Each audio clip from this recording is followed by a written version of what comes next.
മയക്കുമരുന്ന് സംഘങ്ങൾക്ക് സഹായം നൽകുന്നുവെന്ന് ആരോപിച്ചാണ് വെനസ്വേലയിൽ അമേരിക്ക ആക്രമണം നടത്തിയത്. ആക്രമണം നടത്തി പ്രസിഡന്റ് മഡൂറോയെ തടവിലാക്കിയ നടപടി ലോകത്തെ ഞെട്ടിച്ചിട്ടുണ്ട്. ലോക സമാധാനത്തിന് വേണ്ടി നിലകൊണ്ട ഡൊണാൾഡ് ട്രംപിന്റെ നടപടി കടുത്ത വിമർശനങ്ങൾക്കാണ് ഇടയാക്കിയത്. അമേരിക്കൻ സൈന്യത്തിന്റെ ഡെൽറ്റ ഫോഴ്സാണ് വെനസ്വേലൻ പ്രസിഡന്റ് നിക്കോളാസ് മഡൂറോയും ഭാര്യയും തടവിലാക്കിയത്. മിലിറ്ററിയുടെ തീവ്രവാദ വിരുദ്ധ സേനയാണ് ഡെൽറ്റ ഫോഴ്സ്. നിക്കോളാസ് മഡൂറോയും ഭാര്യ സിലി ഫ്ലോറസും എവിടെയാണെന്നത് അറിയില്ലെന്ന് Venezuela vice president Delcy Rodriguez പറഞ്ഞു. മഡൂറോയുടെയും ഭാര്യയുടെയും വസ്തുവകകൾ എവിടെയാണെന്നത് സംബന്ധിച്ച് ഒരു വിവരവും തങ്ങൾക്ക് ലഭിച്ചിട്ടില്ലെന്നും അവർ ജീവനോടെയുണ്ടെന്ന് തെളിവുകൾ വേണമെന്നും ഡെൽസി റോഡ്രിഗസ് ആവശ്യപ്പെട്ടു. അമേരിക്കയ്ക്ക് വെനസ്വേല കീഴടങ്ങില്ലെന്നും ഡെൽസി പ്രഖ്യാപിച്ചു. അതേസമയം അമേരിക്കൻ കടന്നാക്രമണത്തിന് പിന്നാലെ കൊളംബിയ തങ്ങളുടെ സേനകളെ വെനസ്വേലൻ അതിർത്തിയിൽ വിന്യസിച്ചതായി ഗുസ്താവോ പെട്രോ അറിയിച്ചു. മയക്കുമരുന്ന് സംഘങ്ങൾക്ക് സഹായം നൽകുന്നുവെന്ന് ആരോപിച്ചാണ് മഡൂറോയെ തടവിലാക്കിയത്.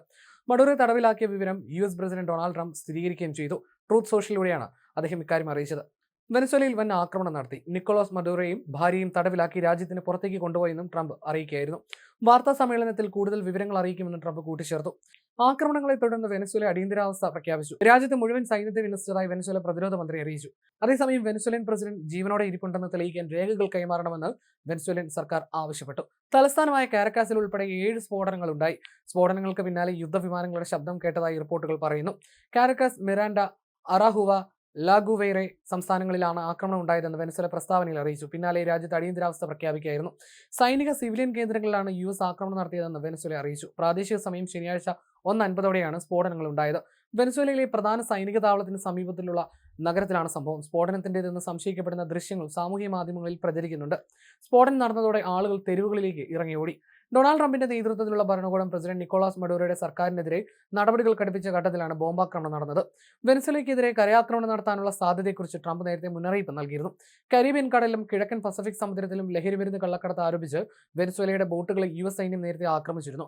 30 ആക്രമണങ്ങളിലായി 107 പേരാണെന്ന് കൊല്ലപ്പെട്ടത്. നിക്കോളാസ് മഡൂറോ സ്ഥാനമൊഴിയണമെന്നതായിരുന്നു മുൻപ് ട്രംപിന്റെ ആവശ്യം. മഡൂറോയുടെ ഭരണകൂട ഭീകരതയും പട്ടിണിയും ഭയന്ന് 80 ലക്ഷത്തിലധികം ജനങ്ങളാണ് രാജ്യം വിട്ട് പലായനം ചെയ്തത്. മയക്കുമരുന്ന് കടത്ത്, മനുഷ്യാവകാശ ലംഘനങ്ങൾ തുടങ്ങിയ ആരോപണങ്ങൾ മഡൂറോയ്ക്ക് മേൽ ഉയർന്നിട്ടുണ്ട്. അമേരിക്ക അദ്ദേഹത്തിനെതിരെ ക്രിമിനൽ കുറ്റങ്ങൾ ചുമത്തുകയും അദ്ദേഹത്തെ പിടികൂടാൻ സഹായിക്കുന്നവർക്ക് കോടിക്കണക്കിന് രൂപ പാരിതോഷികം പ്രഖ്യാപിക്കുകയും ചെയ്തിരുന്നു. തന്റെ രാജ്യത്തിന്റെ തകർച്ചയ്ക്ക് കാരണം അമേരിക്കയുടെ ഉപരോധങ്ങളാണെന്ന് മഡൂറോ പലപ്പോഴായി ആവർത്തിച്ചിരുന്നു. അധികാരത്തിൽ തുടരാൻ സൈന്യത്തെ കൂട്ടുപിടിച്ച മഡൂറോ വെനസ്വേലൻ ജനറൽമാരെ മയക്കുമരുന്ന് കടത്തിന്റെ ഭാഗമാക്കി മാറ്റിയെന്നായിരുന്നു അമേരിക്കൻ ഏജൻസികൾ ആരോപിച്ചത്. കാർട്ടൽ ഡി ലോസ് സോൾസ് എന്ന അധോലോക സംഘത്തിന്റെ തലവനായി മഡൂറോ പ്രവർത്തിച്ചുവെന്നും ടൺ കണക്കിന് കൊക്കൈൻ അമേരിക്കയിലേക്ക് കടത്തിയെന്നും കണ്ടെത്തിയതിനെ തുടർന്നാണ് ട്രംപ് ഭരണകൂടം മഡൂറോയെ വേട്ടയാടുമെന്ന് പ്രഖ്യാപിച്ചത്. മയക്കുമരുന്ന് കടത്ത് ആരോപിച്ച് അമേരിക്കൻ നീതിന്യായ വകുപ്പ് മഡൂറോയ്ക്കെതിരെ ക്രിമിനൽ കുറ്റങ്ങൾ ചുമത്തിയിട്ടുണ്ട്. അദ്ദേഹത്തെ പിടികൂടാൻ സഹായിക്കുന്നവർക്ക് $50 ദശലക്ഷം പാരിതോഷികം പ്രഖ്യാപിച്ചിരുന്നത്. അമേരിക്കൻ ഉപരോധങ്ങൾ കാരണം രാജ്യത്തെ എണ്ണ വ്യവസായം തകരുകയും മഡൂറോയുടെ അന്താരാഷ്ട്ര യാത്രകൾക്ക് ഉപയോഗിച്ചിരുന്ന വിമാനം പോലും അമേരിക്ക കണ്ടുകെട്ടുകയും ചെയ്തിരുന്നു. തന്റെ പരാജയങ്ങൾക്ക് കാരണം അമേരിക്കയുടെ ഉപരോധങ്ങളാണെന്ന് മഡൂറോ പലപ്പോഴും ആവർത്തിച്ചിരുന്നു. എന്നാൽ ഭരണകൂടത്തിന്റെ അഴിമതിയും അടിച്ചമർത്തലുമാണ് രാജ്യത്തെ ഈ അവസ്ഥയിൽ എത്തിച്ചതെന്നായിരുന്നു അന്താരാഷ്ട്ര നിരീക്ഷകരുടെ പക്ഷം.